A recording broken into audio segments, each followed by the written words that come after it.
Hi hello வணக்கம். இன்னைக்கு நம்ம சமையலில் சுண்டக்காய் காரக்குழம்பு வாங்க செய்யலாம்.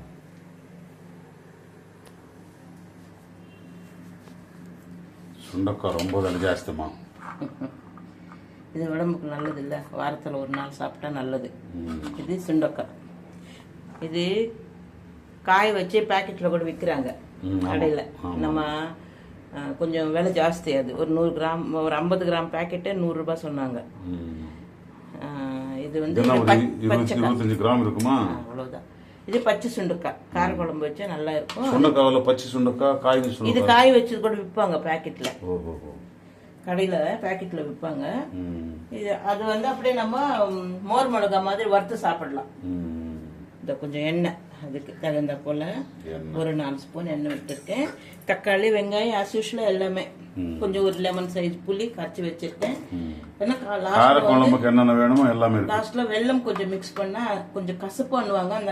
அந்த அளவு கசப்பு இருக்காது, ஆனால் கொஞ்சம் மிக்ஸ் பண்ணிட்டா நல்லா இருக்கும். பார்த்தீங்களா, பூண்டு கொஞ்சம் தட்டி வச்சிருக்கேன், 2 தக்காளி, ஒரு வெங்காயம் பொடியை நறுக்கி வச்சிருக்கேன். இப்போ இதை தாளிச்சுக்கலாம்.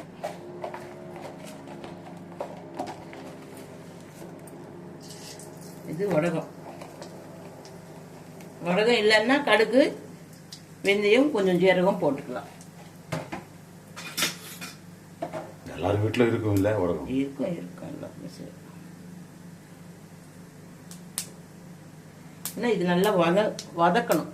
எண்ணெயில நல்லா வதங்கினாதான் குழம்பு நல்லா இருக்கும். இது லாஸ்ட்ல மிக்ஸ் பண்ணணும். அது வெல்லம் இருந்துச்சு. இது தக்காளி, வெங்காயம், தக்காளி, பூண்டு, வெங்காயம்,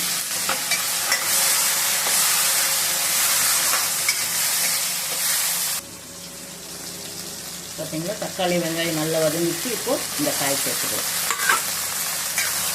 இது நல்லா ஒரு 10 நிமிஷம் நல்லா மீடியம் ஃப்ளேமில் நல்லா வதக்கணும். எண்ணெயில் நல்லா வதங்கிடுச்சுன்னா குழம்பு நல்லா இருக்கும். நல்லா வதங்கிடுச்சு. இதில் கொஞ்சம் கட்டி பெருங்காயம், அதனால இப்போவே போடுறேன். தூளன்னா நீங்கள் அப்புறமா போட்டுக்கலாம். இப்போது இந்த புளி கரைச்சி வச்சுருக்கேன் இல்லைங்களா, புளி தண்ணி. இப்போ இதுக்கு யூஷுவலாக மஞ்சத்தூள், காரம், மிளகாத்தூள், அதுக்கு தேவையான அளவுக்கு நீங்கள் எந்த அளவுக்கு சாப்பிடுவீங்களோ அந்த அளவுக்கு காரம் போட்டுக்கோங்க. உப்பு, காரம், கல்லுப்பு, அதையும் அவங்க சாய்ஸ். சிலர் வந்து டாட்டா சால்ட் யூஸ் பண்ணுவாங்க, சிலர் கல்லுப்பு யூஸ் பண்ணுவாங்க. அது அவங்கவுங்க இருக்கும். இது நல்லா கொதிக்கணும்.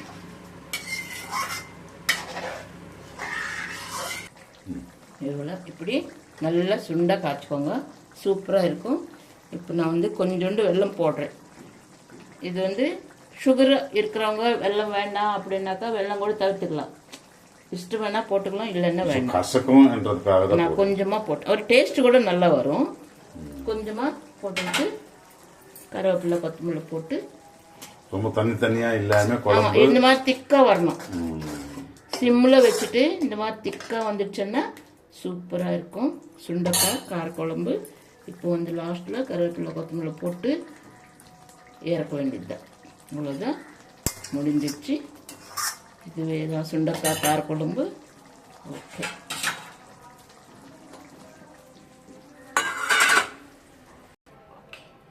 பார்த்தீங்கல்ல, சுண்டக்காய் காரக்குழம்பு. ஷேர் பண்ணுங்க, வீடியோ ஹைப் பண்ணுங்க, மறக்காம ஹைப் மட்டும் பண்ணுங்க. ஓகே,